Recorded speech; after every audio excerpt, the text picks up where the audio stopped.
Thank you, Jeremy. Now, this is really quite simple. OK, understeer works like this. You drive down the road, you turn the wheel, but the car goes straight on, crashes into a tree, and you die. Oversteer works like this. You drive down the same bit of road, turn the wheel, but the back of the car comes round like this, and you go off the road, crash into a tree, and you die. Now, oversteer is best because you don't see the tree that kills you. I understand that. Now, as a general rule, front-wheel drive cars understeer and rear-wheel drive cars oversteer. But there's always been one car where you never knew what it was going to do.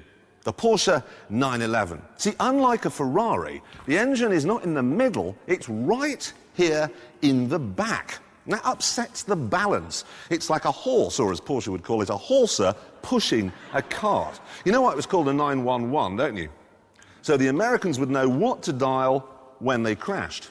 And they would crash. It's a very scary car. And the scariest model of them all is the Turbo.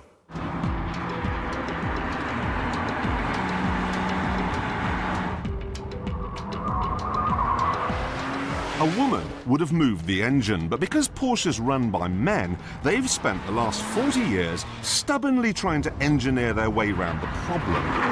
To be honest, they've cracked it. The modern-day Turbo, like this one, has four-wheel drive and perhaps the most sorted chassis of any road car.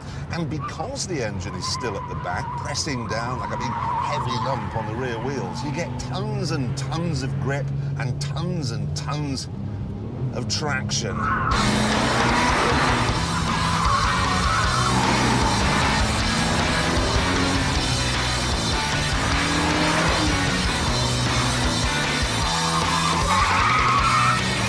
I said a couple of years ago that a 911 Turbo is better than a Ferrari 355, and I'll stand by that. It's wonderful. Amazing car now, completely sorted. What? That's not the end. Yes, we've seen enough. We've seen enough. I'm absolutely confident that's... Who would like to see what happens next in that film? Yes! Roll it.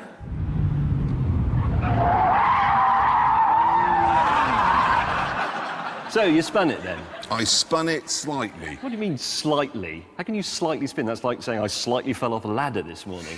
The problem is that when you're driving a Ferrari or a Lamborghini, they constantly say to you, I'm going to kill you, I'm going to stick a knife in your heart, I'm going to turn it round. Whereas the 911, OK, the Turbo, it's saying, it's OK. It lulls you into this false sense of security. You think it's an ordinary car. It's like a circus lion. That's the best way to look at it. You go, oh, look at that, it's jumping through hoops. Isn't it docile? It's still a lion. It's still a 420 horsepower supercar. You have got to be a superhuman driver to get the best out of one of these. And I'm not one. And neither are you. But luckily, I know a man who is. So, off the line, and even with massive attraction, the Porsche spins its wheels. It really is wet out there.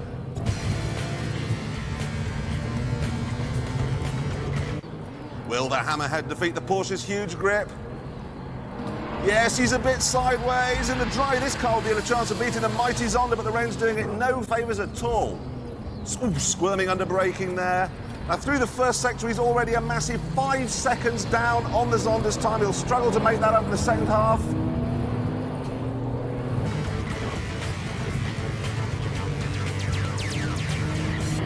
Into the follow-through, just a dab of brakes.